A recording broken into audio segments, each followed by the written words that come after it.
प्रिय छात्रों नमस्कार। फ्री ऑनलाइन कोचिंग में आपका स्वागत है। आज हम लोग प्रश्नावली 3.4 को सॉल्व करेंगे, जिसमें प्रश्न क्रमांक 1 दिया गया है। निम्न समीकरणों के युग्म को विलोपन विधि तथा प्रतिस्थापन विधि से हल कीजिए तथा कौन सी विधि अधिक उपयुक्त है ये भी हमें बताना है। तो हमें ये प्रश्न दिए हुए हैं। तो ये जो प्रश्न है 4 प्रश्न हैं।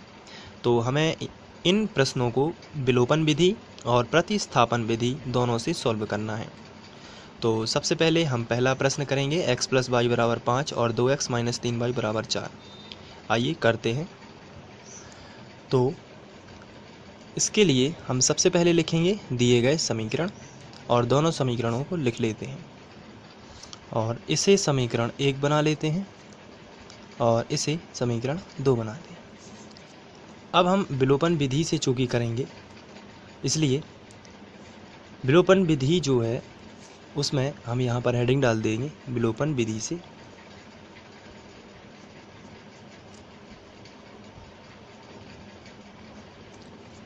और विलोपन विधि में हमें सबसे पहले दोनों समीकरणों को लिख लेना है, जो कि है x + y = 5, ये हमारा समीकरण 1 था, और दूसरा है 2x - 3y = 4, ये है समीकरण 2। दोनों समीकरणों को लिखना जो है, उसके बाद यहाँ पर आपको या तो आप x को विलुप्त कर सकते हैं या y को विलुप्त कर सकते हैं। तो चलिए इसको हम आसानी से समझते हैं। यहाँ मैं y को विलुप्त करना सबसे पहले मैं आपको बता रहा हूँ। मैं y को विलुप्त करूँगा और उसी से हम लोग विलोपन विधि सॉल्व करेंगे। तो यहाँ पर आप देख रहे हैं y के साथ में कितना लिखा है 3, और यहाँ y के साथ में कुछ भी नहीं लिखा है तो 1 माना जाता है। जैसे यदि हमारे पास ये रफ पेपर है, यहाँ पर लिखा है x + 2y = 4, x + 3y = 3, यहाँ 2x + 3y = 3। अगर ये वाला समीकरण होता तो यहाँ y का जो गुणांक है वो कितना है 2 है, यहाँ जो y का गुणांक है वो कितना है 3 है। इसी तरीके से हमें सबसे पहले y के गुणांक की पहचान होनी ज़रूरी है। यदि आपको पता है y का गुणांक क्या है तो फिर विलोपन विधि बिल्कुल ही सरल होती है। तो यहाँ पर आप बताइए y का गुणांक कितना है 3। आपको ध्यान रखना है कि चिन्ह आपको नहीं बोलना है, चिन्ह जो है वही रहेगा, चिन्ह नहीं बोलना है, आपको केवल गुणांक ही बोलना है। जैसे यहाँ पर y का गुणांक कितना है 3 और यहाँ y का गुणांक कुछ भी नहीं लिखा है, तो y के साथ में यदि कुछ भी ना लिखा हो तो 1 माना जाता है। तो y का गुणांक कितना होगा 1। तो नीचे वाला जो y का गुणांक है वो समीकरण 1 में गुणा करेगा, और जो ऊपर वाला जो y का गुणांक है वो समीकरण 2 में गुणा करेगा। कहने का मतलब ये है, यदि मैं इसी समीकरण को इस तरीके से लिखूं x + y = 5 और 2x - 3y = 4, तो यहाँ पर ये जो 3 लिखा है ये 3 गुणा करेगा इसमें भी और इसमें भी, और यहाँ पर जो 1 लिखा है ये 1 गुणा करेगा इसमें भी और इसमें भी। तो चलिए हम इसको करते हैं। तो समीकरण 1 में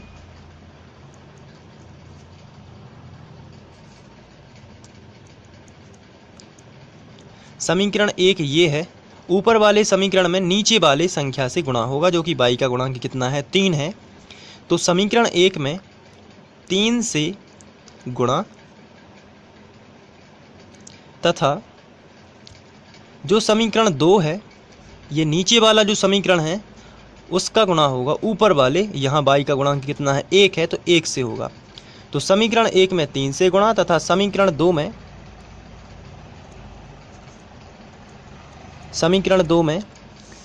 1 से गुणा होगा, 1 से गुणा करने पर।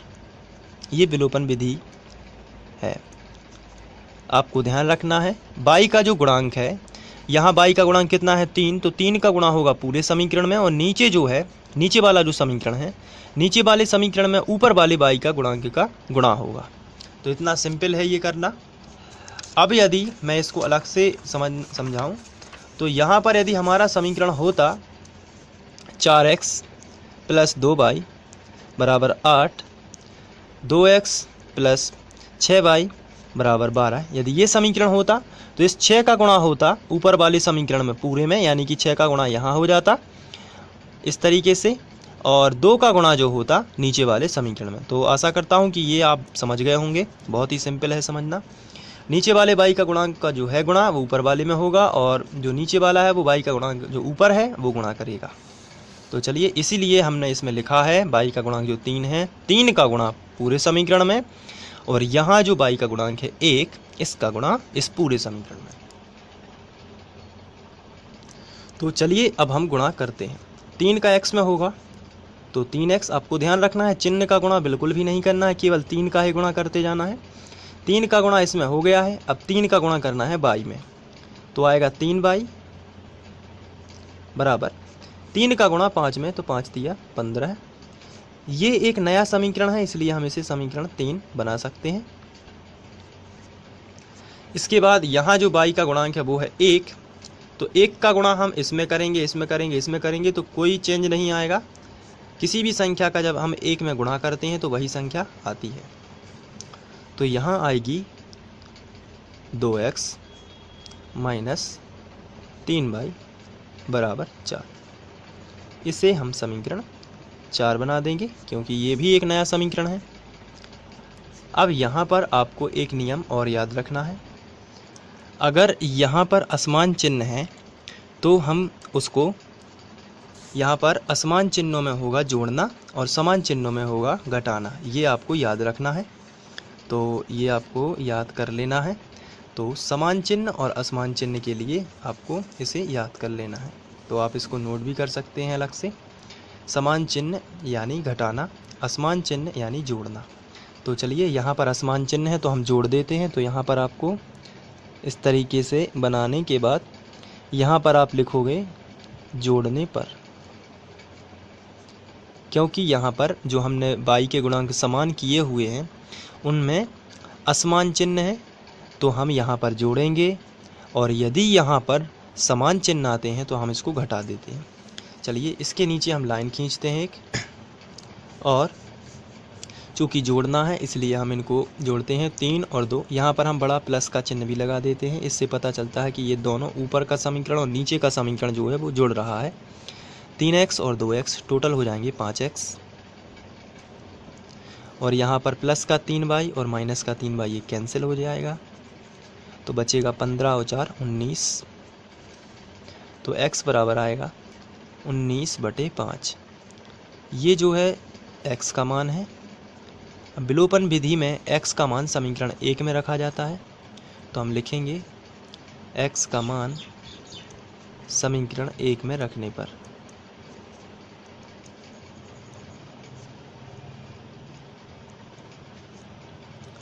तो समीकरण 1 हमारा था x प्लस y बराबर 5। ये हमारा समीकरण 1 है। तो यहाँ हम रख देते हैं, x की जगह पर रखेंगे 19/5 प्लस y बराबर 5।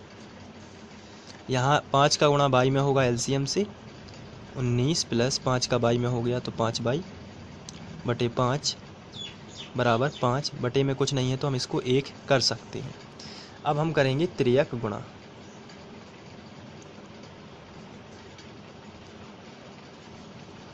एक का गुणा इसमें करेंगे, ये ज्यों का त्यों आएगा, 19 प्लस 5y, और ये 5m 25। इसके बाद हम संख्या का पक्षांतर इस तरफ कर देंगे, तो 5y बराबर आएगा 25। ये प्लस का 19 है, इस तरफ आएगा तो माइनस का 19 हो जाएगा। तो 5y बराबर 25 में से 19 जाएंगे तो बचेंगे 6, और यहाँ पर y बराबर 6/5। ये y का मान आ जाएगा। तो हम लिखेंगे, अतः x बराबर 19/5 और y बराबर 6/5 समीकरण निकाय के हल हैं। समीकरण निकायों के हल हैं। ये तो था विलोपन विधि से। आइए अब हम इसे समीकरण 1 व समीकरण 2 जो हमें दिया गया था प्रश्न में, उसको हम प्रतिस्थापन विधि से हल करते हैं। तो इसे समीकरण 1 बना देते हैं और इसे समीकरण 2 बनाएंगे। अब हम इसे प्रतिस्थापन विधि से हल करेंगे। तो प्रतिस्थापन विधि से हल करने के लिए हम समीकरण 1 से शुरू करते हैं। तो हम यहाँ पर लिखेंगे समीकरण 1 से, और जो हमारा समीकरण दिया गया है उसको लिख लेंगे। तो समीकरण दिया गया है x + y = 5। यहाँ से हमें x का मान निकालना है, इसलिए y का पक्षांतर कर देंगे। तो प्लस का y इस तरफ आ जाएगा, तो माइनस का y, इसे हम समीकरण 3 बना देंगे। अब जो x का मान है इसे हम समीकरण 2 में रखते थे, तो रख देते हैं x का मान समीकरण 2 में रखने पर समीकरण 2 ऊपर लिखा हुआ है, तो सबसे पहले 2 लिखेंगे और x का मान रख देंगे 5 - y, इसके बाद -3y = 4। अब हम यहाँ से 2 का गुणा कर देंगे, 2 × 5 = 10, माइनस 2 का y में हो गया तो 2y, -3y = 4। इसके बाद y हम एक तरफ लिख लेंगे और संख्या एक तरफ लिख लेंगे। 2y - 3y = 4। ये प्लस का 10 है, इसका पक्षांतर इस तरफ होगा तो माइनस का 10 आ जाएगा। यहाँ से माइनस का 2y और माइनस का 3y माइनस का 5y हो जाएगा बराबर माइनस, यहाँ 4 चले जाएंगे तो बचेगा केवल -6। दोनों तरफ से माइनस माइनस कैंसिल हो जाएगा, ये और ये, तो बचेगा 5y = 6। यहाँ से y का मान आएगा 6/5।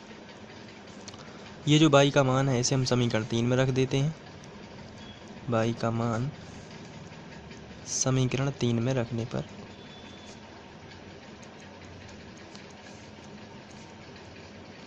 तो चलिए रख देते हैं। समीकरण 3 हमने बनाया था x = 5 - y, ये ऊपर हमने बनाया हुआ है, आप देख सकते हैं यहाँ पर x = 5 - y। तो अब इसमें हम y की वैल्यू रख देंगे, तो x बराबर आएगा 5 माइनस y का पूरा मान है और ये है 6/5। तो x = 5×25 LCM से गुणा हो जाएगा, -6/5। तो यहाँ पर आएगा x = 19/5। 25 में से 6 जाएंगे तो 19/5, ये x का मान आ गया। अतः x = 19/5 और y = 6/5। जो विलोपन में आंसर आएगा वही प्रतिस्थापन में भी आएगा, क्योंकि दोनों बीजगणितीय विधि हैं x और y के मान निकालने के लिए, इसलिए आप इसी तरीके से सॉल्व करेंगे। तो ये प्रतिस्थापन विधि हो जाएगी, और इसके पहले मैंने आपको विलोपन बताई है।